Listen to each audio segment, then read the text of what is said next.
আমার বাবার যত পরিশ্রম সব আমাদের জন্য। এই পর্যন্ত সে জীবনে আমি আমার দাদির মুখ থেকে শুনছি সে তার জীবনে প্রচুর পরিশ্রম করছে।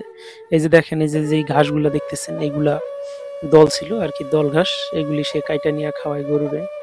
এরপরে ওই পাশে যে পাট আছে সব এই কাজগুলি সে একাই করে। আর এই যে আমি আরো কইতেছি, এই যে এই পাশে যে গাছগুলি দেখেন সব একা লাগাইছে। এই পর্যন্ত যত কাজ আছে সব সে একা করে। আমরা ওইরকম ভাবে কাজ করি না, আমরা তারে সহযোগিতা করি না। আসলে আমার বাবারে যেভাবে আমরা ঠকাইতেছি, আমার মনে হয় যে আমি আমার বাবারে প্রচুর পরিমাণে ঠকাইতেছি। কাজ করি না, তারে সাহায্য করি না। আর আমি যে নিজে ভালো একটা পর্যায়ে আছি আমি এটাও বলবো না, তবে ইনশাল্লাহ একদিন হবে। আর এখনকার বর্তমানে পরিস্থিতি অনুযায়ী আমি এখন অনেকটা সংকটের মুখে আছি, এটাও বলা চলে। এটা আমার নিজের ভাগ্যের একটা নির্মম পরিহাস যে আমি অনেক দিন যাবৎ প্রবাসে যাওয়ার জন্য টাকা পয়সা জমা দিয়ে রাখছি, কিন্তু এই বিদেশটা আমার হয় নাই, যার কারণে আমি নিজেও ভাঙিয়া পড়ি। আর কি আর করার, গরিবের তো কিছু করার থাকে না। এজন্য আমারও আর হতাশা বা দুর্দশাগ্রস্ত জীবন ছাড়া আর কিছুই নেই। আসলে প্রবাস একটা ভাগ্যের ব্যাপার।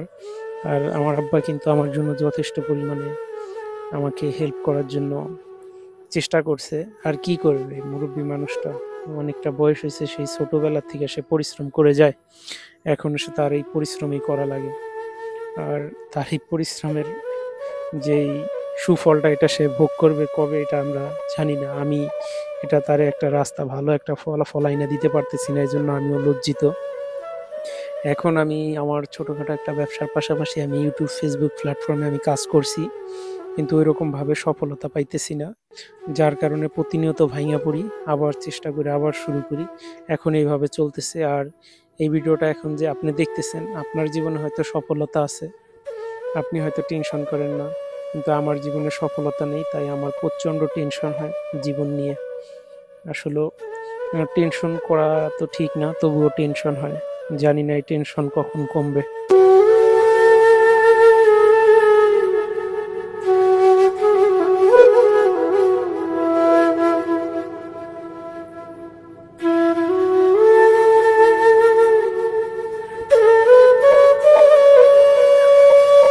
আমি একটু বৃষ্টি নামলে, একটু বৃষ্টি কাদা হইলে কাজ করতে চাই না, আর আমার আব্বা কত কষ্ট করে।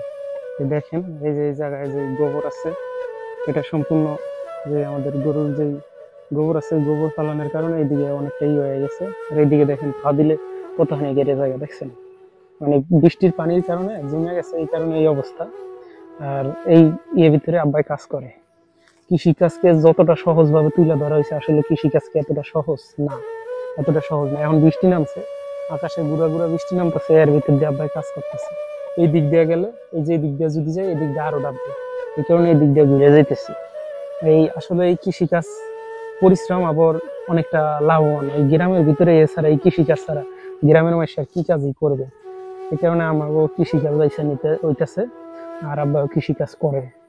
লাভ হোক লস হোক সর্বশেষ হিসাব করে, কৃষিকাজ না করলে তো এরপরে কোনো কাজ নেই, এটাই এখন পেশা হিসাবে বাইসা নিতে হয় গ্রামের মানুষের। এছাড়া আর কি করবো। আমি এখন আমাকে গরুগুলা দেখাবো, এই গরুগুলি আমরা এখন লালন পালন করতেছি। হয়তো ছোট ভাই বিদেশ যাইবে, এই জন্য সৌদি যাইবে, এই জন্য গরু বিক্রি করে দেওয়া লাগতেছে। এখন আর কি করার। আমার ছোট ভাই আছে, আমার ছোট ভাই, তো ছোট ভাই বাহিরে যাইবো, এই জন্য আমাদের এই গরুগুলি বিক্রি করে দিতে হইতেছে। এছাড়া তো আমাদের এখন বর্তমানে কোনো টাকা নেই, আর আমার এত টাকা নেই যে আমি এখন আমার গাড়ি থেকে দিয়ে দিব, হয়তো পরবর্তীতে ছোট ভাই পাঠাইলে ওই জায়গা থেকে নিয়ে নিব, কিন্তু এরকম অবস্থান আমার নাই। যার কারণে এখন এই আব্বার এই গরুগুলি শখের গরু, আমাদের এই শখের গরুগুলো বেশ চালান লাগবে। আসলে আব্বাই তো আমাদের জন্য অনেক কিছু করছে, আমরাই আমার বাপের জন্য কিছু করতে পারলাম না।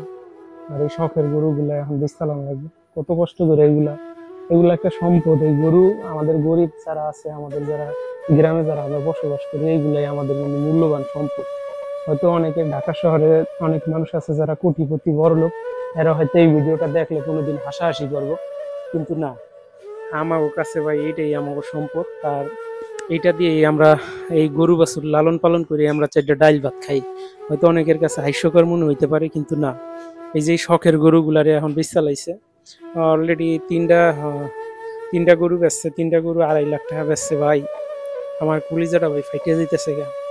আমি দোকানদারি করি, আমি ব্যবসায় ভালো করতে পারি নাই। এরপরে আমি একটা গরু বাছুর কিনে রাখছিলাম, আব্বাই শুনছি যে অন্য জায়গায় বিক্রি করে দিব এই কারণে। আর এখন বাছুরগুলি বেচালাম লাগতেছে গরুটাও।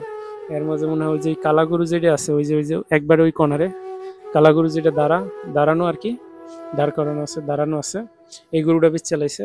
আর এই বাছুর এই দুইটা বেচ চালাইছে ভাই। এগুলা খুবই কষ্ট লাগে ভাই। আমার মতো কৃষকরা যদি এই শখের গরু বাছুর বেচা লাই না, তখন অনেক কষ্ট লাগে। কি করব, এখন টাকার যেহেতু দরকার, টাকা যেহেতু লাগবো, আমাদের বেচ চালানো লাগবো।